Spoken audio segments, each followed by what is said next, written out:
ಸಖತ್ ಖಾರ ಬಣ್ಣ ಮತ್ತು ರುಚಿ ಆಚಿ ಚಿಲ್ಲಿ ಪೌಡರ್.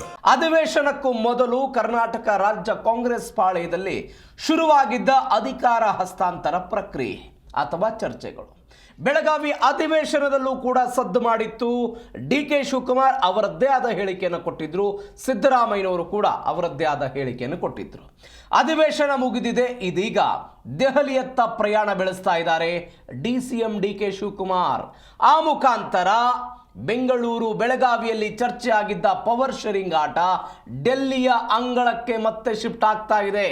ಇವತ್ತು ಡಿ.ಸಿ.ಎಂ. ಡಿ.ಕೆ. ಶಿವಕುಮಾರ್ ದೆಹಲಿಯ ದಂಡಯಾತ್ರೆಯನ್ನು ಕೈಗೊಳ್ತಾ ಇದ್ದಾರೆ.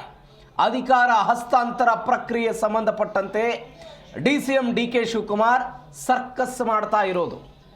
ರಾಹುಲ್ ಗಾಂಧಿ ಭೇಟಿಗೆ ಡಿ.ಸಿ.ಎಂ. ಡಿ.ಕೆ. ಶಿವಕುಮಾರ್ ಪ್ಲಾನ್ ಮಾಡಿದಾರಂತೆ. ಶೀಘ್ರದಲ್ಲೇ ಸಿಎಂ ಸಿದ್ದರಾಮಯ್ಯನವರಿಗೂ ಕೂಡ ಬುಲಾವ್ ಕೊಡ್ತಾರಂತೆ. ಹಾಗಾದರೆ ಡಿ.ಕೆ. ಶಿವಕುಮಾರ್ ಅವರಿಗೆ ಕಾಂಗ್ರೆಸ್ ಹೈಕಮಾಂಡ್ ಸಿಹಿ ಸುದ್ದಿ ಕೊಡುತ್ತಾ ಅನ್ನುವಂತಹ ಪ್ರಶ್ನೆ. ಬೆಳಗಾವಿಯ ಅಧಿವೇಶನದ ಸಮಯದಲ್ಲಿ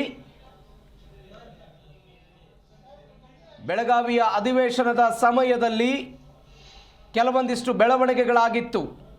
ಸಿದ್ದರಾಮಯ್ಯನವರು ಸದನದಲ್ಲೇ ಹೇಳಿಕೆಯನ್ನು ಕೊಟ್ಟಿದ್ದರು, ನಾನೇ ಮುಖ್ಯಮಂತ್ರಿಯಾಗಿ ಮುಂದುವರಿತೀನಿ ಅಂತ. ಇದೀಗ ಡಿ.ಸಿ.ಎಂ. ಡಿ.ಕೆ. ಶಿವಕುಮಾರ್ ದೆಹಲಿಗೆ ಹೋಗ್ತಾ ಇದ್ದಾರೆ.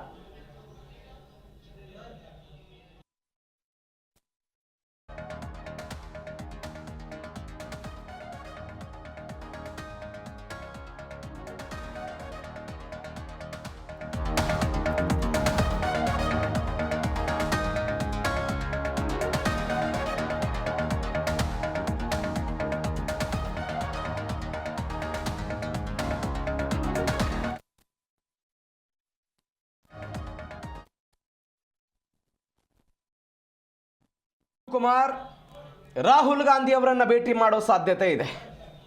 ನಿನ್ನೆ ಅಷ್ಟೇ ಮಲ್ಲಿಕಾರ್ಜುನ್ ಖರ್ಗೆ ಕಲಬುರಗಿಯಲ್ಲಿ ಒಂದು ಹೇಳಿಕೆಯನ್ನು ಕೊಟ್ಟಿದ್ರು, ಇದು ಸ್ಥಳೀಯ ಮಟ್ಟದ ಸಮಸ್ಯೆ, ಇಲ್ಲಿಯೇ ಬಗೆಹರಿಸಿಕೊಳ್ಳಬೇಕು ಅಂತ. ಮತ್ತೊಂದು ಕಡೆ ಡಿ.ಕೆ. ಶಿವಕುಮಾರ್ ಮುಖ್ಯಮಂತ್ರಿ ಸ್ಥಾನಕ್ಕಾಗಿ ಪಟ್ಟು ಹಿಡಿದು ಕೂತಿದ್ದಾರೆ ಅಂತ. ನವೆಂಬರ್ 20ನೇ ತಾರೀಕಿಗೆ ರಾಜ್ಯ ಸರ್ಕಾರಕ್ಕೆ 2.5 ವರ್ಷ ತುಂಬಿದ ನಂತರ ಈ ಪ್ರಕ್ರಿಯೆಗಳೆಲ್ಲವೂ ಕೂಡ ಶುರುವಾಗಿತ್ತು. ಇತ್ತೀಚೆಗೆ ಗೋಕರ್ಣಕ್ಕೆ ಭೇಟಿ ಕೊಟ್ಟಿದ್ದಂಥ ಡಿ.ಕೆ. ಶಿವಕುಮಾರ್ ಒಂದು ಹೇಳಿಕೆಯನ್ನು ಕೊಟ್ಟಿದ್ದರು. ನಾನು ಮತ್ತು ಮುಖ್ಯಮಂತ್ರಿಗಳ ನಡುವೆ ಕೆಲವೊಂದಿಷ್ಟು ಅಂಡರ್ಸ್ಟ್ಯಾಂಡ್ಗಳಾಗಿವೆ, ಹೈಕಮಾಂಡ್ ಸೂಕ್ತ ಸಮಯದಲ್ಲಿ ನಮ್ಮನ್ನು ಕರೆಯುವ ಸಾಧ್ಯತೆ ಇದೆ, ಕರೆದಾಗ ಎಲ್ಲವನ್ನು ಕೂಡ ಮಾತನಾಡ್ತೀವಿ ಅಂತ ಡಿ.ಕೆ. ಶಿವಕುಮಾರ್ ಕೂಡ ಹೇಳಿದ್ದು. ಇದಾದ ನಂತರ ಸದನದಲ್ಲಿ ಕೆಲವೊಂದಿಷ್ಟು ಬೆಳವಣಿಗೆಗಳಾಯಿತು. ಸಿದ್ದರಾಮಯ್ಯನವರೇ ನಾನೇ ಮುಖ್ಯಮಂತ್ರಿಯಾಗಿ ಮುಂದುವರಿತೀನಿ, ಹೈಕಮಾಂಡ್ ನನ್ನ ಪರವಾಗಿದೆ ಅಂತ ಹೇಳಿದರು. ಈ ಎಲ್ಲ ಹೇಳಿಕೆಗಳನ್ನು ಹೈಕಮಾಂಡ್ ಕೂಡ ಗಮನಿಸ್ತಾ ಇತ್ತು. ನಿನ್ನೆ ಮಲ್ಲಿಕಾರ್ಜುನ್ ಖರ್ಗೆ ಇದಕ್ಕೆ ಫುಲ್ ಸ್ಟಾಪ್ ಇಡೋ ಪ್ರಯತ್ನ ಮಾಡಿದರು. ಇದೀಗ ಮುಖ್ಯಮಂತ್ರಿ ಬದಲಾವಣೆ ವಿಚಾರ ಡೆಲ್ಲಿಗೆ ಶಿಫ್ಟ್ ಆಗಿದೆ, ಅಲ್ಲಿ ಚರ್ಚೆ ಆಗುತ್ತೆ. ರಾಹುಲ್ ಗಾಂಧಿ ಅವರನ್ನು ಡಿ.ಕೆ. ಶಿವಕುಮಾರ್ ಭೇಟಿಯಾಗೋ ಸಾಧ್ಯತೆ.